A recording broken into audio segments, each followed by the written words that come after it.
নরেন্দ্র মোদীকে কন্ট্রোল করেন Donald Trump. গতকাল পশ্চিমবঙ্গ রাজ্যে বিধানসভা নির্বাচনে একটি প্রচার সভা থেকে এমনই বক্তব্য করেন কংগ্রেসের সর্বভারতীয় নেতা রাহুল গান্ধী।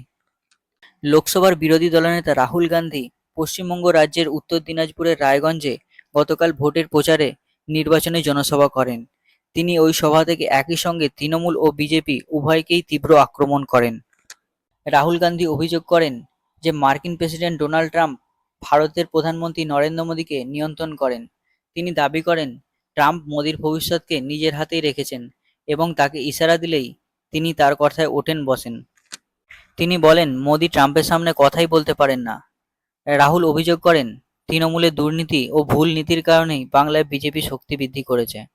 রাহুল গান্ধী অভিযোগ করেন যে বাংলায় তৃণমূলই বিজেপিকে রাস্তা তৈরি করে দিয়েছে। আরজি করে ধর্ষণের ঘটনাকে উল্লেখ করে রাজ্যে নারী নিরাপত্তা ও তৃণমূল সরকারের ব্যর্থতা নিয়ে প্রশ্ন তোলেন তিনি। মমতা বন্দ্যোপাধ্যায় রাজ্যের শিল্প শেষ করছেন এবং মোদীও দেশে একই ক্ষতি করছেন বলে তোপ দাগেন রাহুল। एप्स्टीन फाइल्स की चाबी डोनाल्ड ट्रंप के हाथ में है। इसलिए जब डोनाल्ड ट्रंप मोदी से कहता है मोदी जी जंप मारो, तो नरेंद्र मोदी जंप मारता है। उससे कहता है उधर बैठ जाओ, तो नरेंद्र मोदी उधर बैठ जाता है, क्योंकि कंट्रोलर डोनाल्ड ट्रंप के हाथ में है। भाइयों